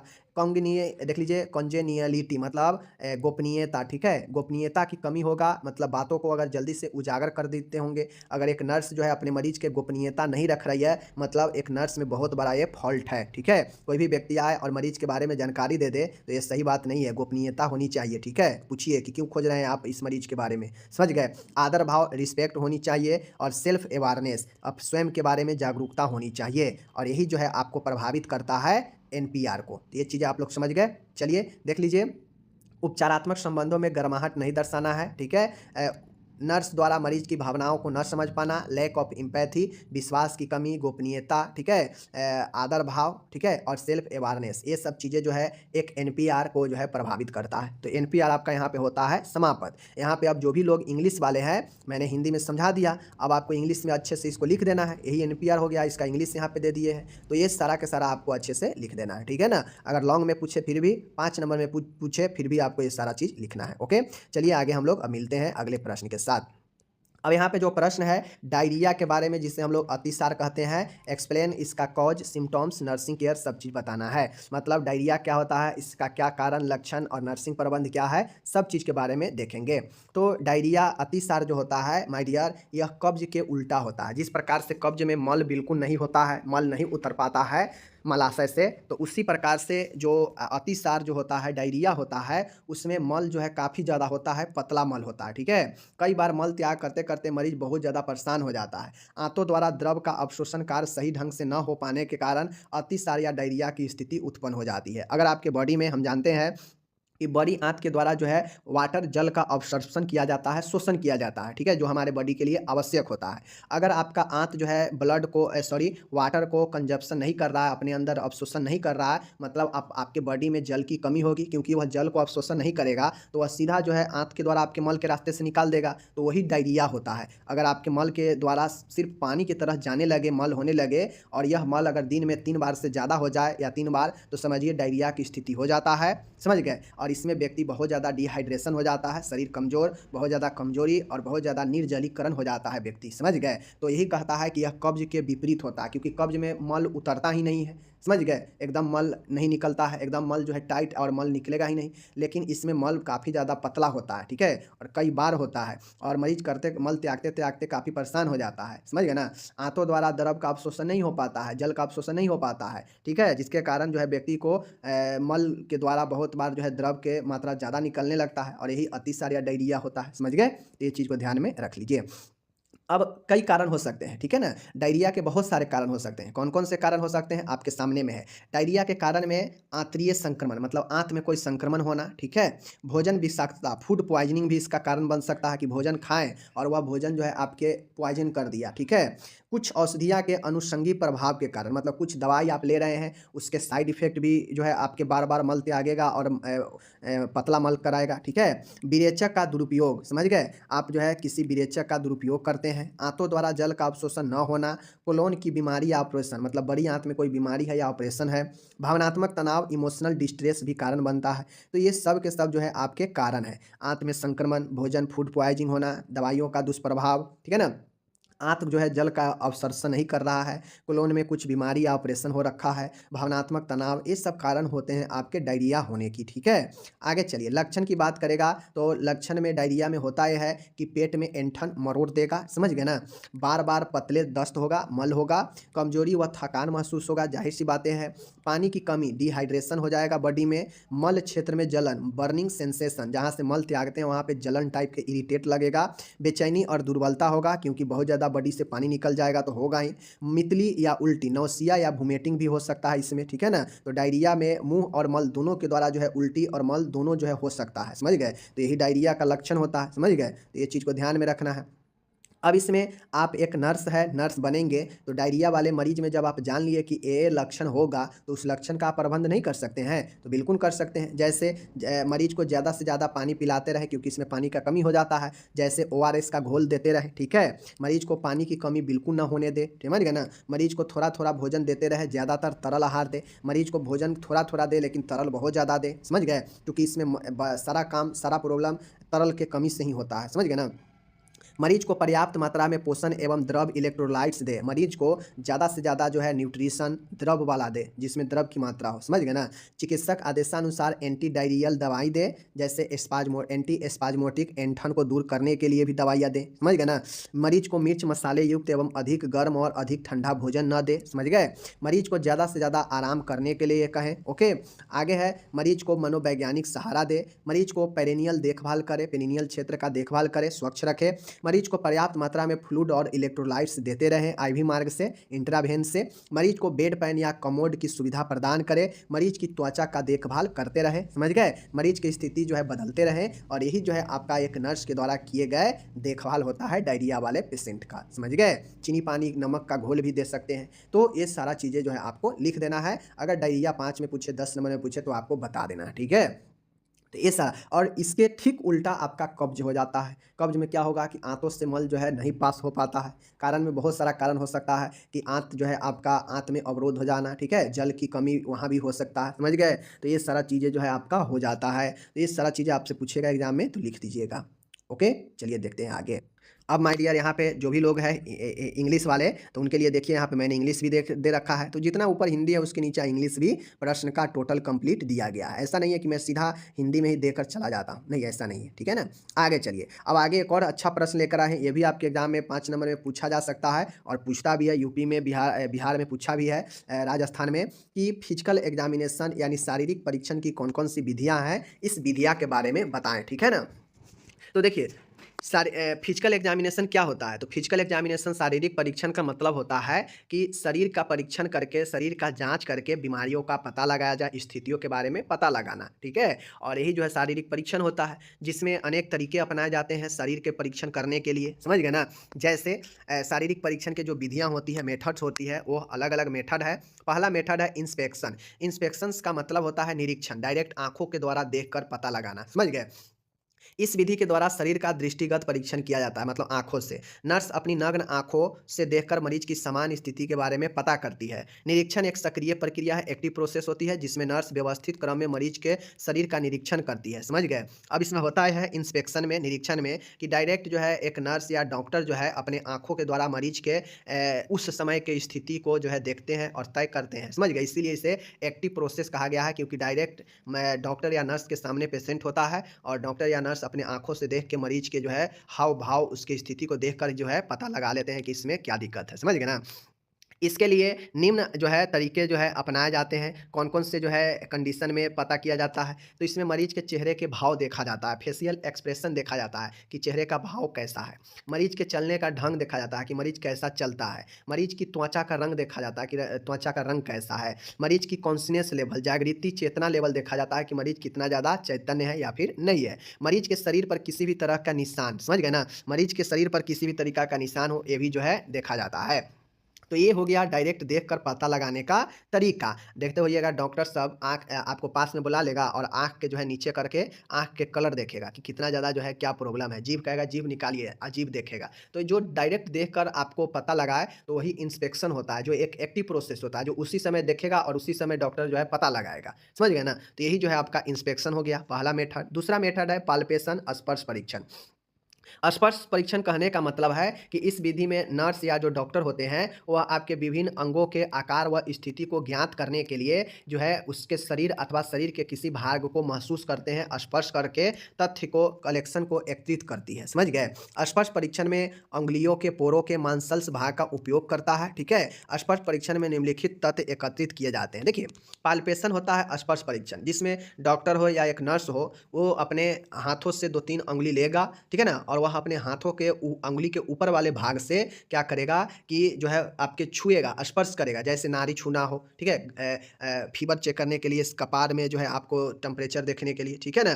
तो इस तरीका से आप हाथों को जांच के जो है पेट के देखा जाता है। तो ये सब एक स्पर्श परीक्षण होता है, जिसमें छू कर महसूस करके अंगों के बारे में, उसकी स्थिति के बारे में पता किया जाता है। अब इसमें कौन कौन से चीज़ के बारे में पता किया जा सकता है, जैसे शरीर के अंगों का आकार, मतलब अंग जो है आकार में कैसा है, डॉक्टर देखते हुए छू के आपको बता देगा कि आपका लीवर बढ़ा है, क्या बढ़ा है, वो बता देगा, या जगह से बेजगह हो गया है। तो ये सब छू के, स्पर्श करके पता किया जा सकता है। अंगों की अंग स्थिति कहाँ है, समझ गए ना, वो ऑर्गन अपने पोजीशन पर है या नहीं है। शरीर का तापमान, शरीर का करापन व दर्द को भी पता कर, नाड़ी धड़कन को भी पता करते हैं डॉक्टर छू कर। तो छू कर जो है इन सब चीज़ों को जो है डॉक्टर या नर्स पता कर सकते हैं, समझ गए। शरीर के अंगों का आकार हो गया, अंगों की स्थिति हो गया, तापमान हो गया, दर्द हो गया, हृदय धड़कन हो गया, तो ये सारे चीज। ओके। तीसरा है परक्यूशन, आघात परीक्षण। आघात परीक्षण का मतलब होता है कि इस विधि के द्वारा नर्स जो है मरीज के किसी भाग पर जिसका परीक्षण करना हो, एक हाथ रखकर अंगुलियों के मध्य दूसरे हाथ की अंगुलियों से थपथपाकर आवाज उत्पन्न करती है, जिससे आंतरिक अंगों के बारे में निम्न सूचना इकट्ठा होती है। ए है हमारा परक्यूशन आघात परीक्षण। आघात परीक्षण कहने का मतलब है कि इसमें आपको थपथपाया जाता है, समझ गए? और थपथपा कर जो है आवाज़ उत्पन्न किया जाता है, और अगर आपके आंतरिक अंगों के बारे में सूचना लेना है, इन्फॉर्मेशन लेना है, तो इसी थपथपा के जो है नर्स जो है आपके बॉडी के जिस भी भाग का जाँच करना है, वहाँ पे थपथपा कर और उसके बारे में इन्फॉर्मेशन ज्ञात करती है, समझ गए? तो कौन-कौन सी इन्फॉर्मेशन? तो आपके सामने में है, आंतरिक अंगों के आकार व स्थिति के बारे में जानकारी लेना है तो थपथपा कर, अगर मान गए कोई ऑर्गन अपने जगह पर नहीं है और वहाँ पे अगर थपथपा रहे हैं तो वहाँ पे जो है खाली का आवाज़ आएगा, समझ गए ना? अंगों में असमान कठोर मांस की उपस्थिति, अगर आप थपथपा के आप एक नॉर्मल जगह थपथपाइए और एक ऐसे जगह थपथपाइए जहाँ पे ट्यूमर होगा, सूजन होगा, तो आपको पता चल जाएगा, पता ऑटोमेटिक चल जाएगा कि वहाँ पे मांस भरा है, कठोर लग रहा है, ठीक है ना? अंगों व ऊतकों में तरल या गैस की उपस्थिति, जहाँ पे थपथपाइएगा वहाँ पे तरल और गैस भरा रहेगा तो वह आवाज़ उसी प्रकार से करेगा, समझ गए ना? तो इन तरीकों से जो है हम परक्यूशन यानी जो है आपके थपथपा के जो है पता करने वाला एक तरीका होता है, ओके? चौथा है ऑस्कुलेशन परिश्रवण। परिश्रवण कहने का मतलब है कि इस विधि में स्टेथोस्कोप की सहायता से मरीज के शरीर के अंदर की ध्वनियों को सुनते हैं, ठीक है? जैसे मरीज के हृदय धड़कन, फेफड़ों की ध्वनि, आंतों की ध्वनि को स्टेथोस्कोप से सुनकर उनकी समान व असमान स्थिति का पता लगाया जा सकता है। तो परिश्रवण जो होता है इसमें अंदर के चीज़ों को, ध्वनि को सुना जाता है, जिसे ऑस्कुलेशन कहते हैं। अब डॉक्टर क्या करते हैं, आला लगाते हैं आपके छाती पर, पेट पर, फेफड़ा के आसपास, और वो आला क्या करता है, ध्वनि कानों में सुनाता है कि अगर नॉर्मल होगा तो कैसा ध्वनि है, अगर एबनॉर्मल है, असमान है तो अलग ध्वनि देगा। तो इससे पता चलता है समान और असमान स्थिति का। तो यही परिश्रवण होता है जो डॉक्टर आला लगा के आपके पेट, आपके छाती के आसपास सुनते हैं धड़कन को, पेट के आवाज़ को, समझ गए ना? पाँचवा है मैनिपुलेशन हस्त प्रयोग। हस्त प्रयोग का मतलब है कि इसे एक तरह से आघात परीक्षण का ही प्रकार कहते हैं। इसके अंतर्गत शरीर के किसी भाग की नम्यता या लचीलापन की जांच हेतु हाथों को घुमाते हैं, जिससे हस्त प्रयोग कहते हैं। माय डियर, पाँचवा जो है यह भी मैनिपुलेशन हस्त प्रयोग ही होता है। तो जो आप परक्यूशन देखे हैं ना, समझ गए, आघात परीक्षण, तो मैनिपुलेशन भी एक उसी प्रकार से है। यहाँ पे होता यह है कि हाथ के प्रयोग करके जो है हाथ को एकदम सॉफ्ट तरीके से घुमाया जाता है उस जगह पे जहाँ पे हमें पता करना है, जहाँ पे व्यक्ति को प्रॉब्लम होगा वहाँ पे हाथ ले जाकर वहाँ पे जो है इस चीज़ को पता किया जाता है, ठीक है? और यह भी एक जो है आपके परक्यूशन विधि के जरिया ही है, ठीक है? तो मैनिपुलेशन हस्त प्रयोग हो गया, हाथ का प्रयोग के द्वारा। छठा है प्रत्यावर्तों का परीक्षण, टेस्टिंग ऑफ रिफ्लेक्स। मतलब रिफ्लेक्स, प्रत्यावर्त का मतलब है कि बाह्य उद्दीपनों के प्रति ऊतकों के प्रति उत्तर को परकशन हैमर, सेफ्टी पिन, गर्म व ठंडे पानी इत्यादि से जांचा जाता है। इसका कहने का मतलब है कि टेस्टिंग ऑफ रिफ्लेक्स मतलब किसी ऐसे चीज़ों को आपको संपर्क में लाया जाता है, जैसे आपको हथौड़ा मारेगा पैर में, तलवा में, उसके प्रति आपका क्या जो है रिएक्शन आ रहा है। अगर रिएक्शन आ रहा है तो माने जाएगा कि ठीक है, रिएक्शन नहीं आ रहा है मतलब माना जाएगा कि आपका रिफ्लेक्शन गड़बड़ है, ठीक है? उसी प्रकार से पिन चुभाया जाता है, पिन चुभा कर पता किया जाता है। अगर पिन चुभा रहा है और अगर आपको महसूस हो रहा है तो मतलब आपका जो है सेंसेशन ठीक है। गर्म ठंडा आपको लगाया जा रहा है और आपको अगर पता नहीं चलता है तो मतलब आपका सेंसेशन गड़बड़ है, रिफ्लेक्शन नहीं हो रहा है। प्रत्यावर्त मतलब उसके प्रति कोई जो है आपका रिएक्शन नहीं हो रहा है, तो इससे पता किया जाता है रिफ्लेक्स से। और ये रिफ्लेक्स के लिए परकशन हैमर का इस्तेमाल किया जाता है, जिससे ठोका जाता है आपके पैरों हाथों पर। सेफ्टी पिन चुभाया जाता है, इससे पता किया जाता है। गर्म व ठंडे का पानी का इस्तेमाल किया जाता है जांचने के लिए। और अगर इन सब का उपयोग करता है और अगर व्यक्ति इसके प्रति अपना रिएक्शन दिखाता है, मतलब उसे महसूस हो रहा है ये सब चीज़ का, तो समझा जाता है कि व्यक्ति का ये ठीक है। अगर इन सब के प्रति करने के बाद भी अगर कोई रिएक्शन नहीं आ रहा है, मतलब मरीज के अंदर नहीं पता चल रहा है, मतलब गड़बड़ी है, ठीक है? तो ये आपका टेस्टिंग ऑफ रिफ्लेक्स हो गया, मतलब प्रत्यावर्त का परीक्षण होता है कि कितना रिफ्लेक्स दे रहा है पेशेंट या नहीं दे रहा है, ठीक है? तो यही चीज़ें आपका हो गया 6 तरीका। टोटल का इंग्लिश यहाँ पे पाँचों का इंग्लिश दिया गया है। 5 तरीका आपको याद रखना है, मैं सीधा कहता हूँ। पहला है इंस्पेक्शन, मतलब आँखों के द्वारा निरीक्षण करना। दूसरा है पाल्पेशन, समझ गए ना, स्पर्श परीक्षण जिसमें छू के परीक्षण किया जाता है। और यहाँ पे है तीसरा है परक्यूशन, यानी समझ रहे हैं परक्यूशन है। और चौथा है आपका यहाँ पे ऑस्कुलेशन, जिसमें स्टेथोस्कोप के द्वारा हार्ट वुड का ध्वनि-उनी, एब्डोमिनल का ध्वनि-उनी सुनना। मैनिपुलेशन मतलब हस्त प्रयोग होता है हाथ के द्वारा। और चौथा होता है रिफ्लेक्सेज का टेस्टिंग करना। तो ये 6 तरीका से हम लोग फिजिकल एग्जामिनेशन करने का मेथड है, मैंने आपको बता दिया। अगर आपसे एग्जाम में फिजिकल एग्जामिनेशन के बारे में पूछे तो फिजिकल एग्जामिनेशन के परिभाषा देते हुए पाँचों प्रकार लिख दीजिएगा। और फिजिकल एग्जामिनेशन क्यों किया जाता है, अगर वो उद्देश्य पूछे तो वह भी आप आराम से यहाँ से लिख सकते हैं कि क्यों किया जाता है, ठीक है? तो आपको 5 नंबर मिल जाएगा, ओके।